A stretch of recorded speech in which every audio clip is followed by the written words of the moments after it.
So we have been started our company from 2012 and we have been with small here there hindrance. We have been twatangiye iyi kompanyi mu mwaka wa 2012 twagiye dukora byinshi bitandukanye kugeza ubu muri season ishize twasaruye toni zigera ku bihumbi 2400 naho kuri iyi season turateganya nibura toni ibihumbi 3 z'umuceri dukoresheje iri koranabuhanga rigezweho mu buhinzi. Ubu dufite imashini zigera kuri 11 higanjemo n'izidufasha mu gutunganya ibirebana n'amazi cyane cyane nk'igihe yabaye make. Nyuma y'ibyo byose byo guhinga murabona uburyo ubushya nabwo budufasha mu gusarura. Ubu nabwo ubudufasha kubona umusaruro utunganye kandi vuba. Ibyo byose kandi bigakorerwa rimwe bikanadufasha kudatakaza umusaruro mwinshi mu gihe cy'isarura. Harvesters which we have brought, so it helps in it also does harvesting, cleaning, threshing, everything is been done at once. So this also helps in reducing the grain loss.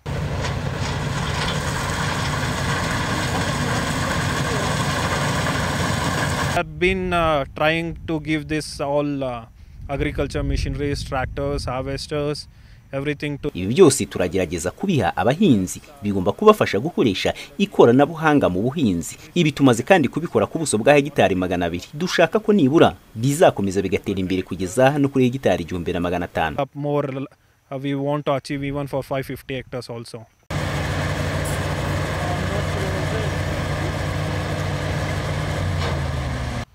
Like as we Indians as we are known for twebwe nk'abahindi by'umwihariko nkatwe ubwacu tumaze imyaka myinshi tuzwi mu bikorwa by'ubuhinzi. Uhereye muri gakondo ubuhinzi bwacu bwagiye bukura, tuzi uko byifashe yewe n'ibihombo bigaragaramo, ariko dufite abagoronome benshi kandi basobanukiwe n'uburyo bwo gukoresha ikoranabuhanga mu buhinzi. Nta mpamvu yo gutekereza ku bihombo mu buhinzi, ni ibintu byoroshye, ni ikintu cyoroshye kubikemura iyo uhinze wifashishije ikoranabuhanga. Ibintu biroroha rwose. Nibyo abantu bagomba kumenya gukoresha ikoranabuhanga ryacu. Turi kugenda tubigisha binyuze mu gukoresha izi mashini. Niho tugenda ducisha ubumenyi tubaha nko kuzitwara, kuzisaruza, ariko nubwo tubaha izi mashini yewe tukabaha n'abasaruzi, ikintu cy'ingenzi bagomba kumenya ni uburyo bushya bwo gukoresha ikoranabuhanga mu buhinzi. Ibi bagomba kubyumva rwose.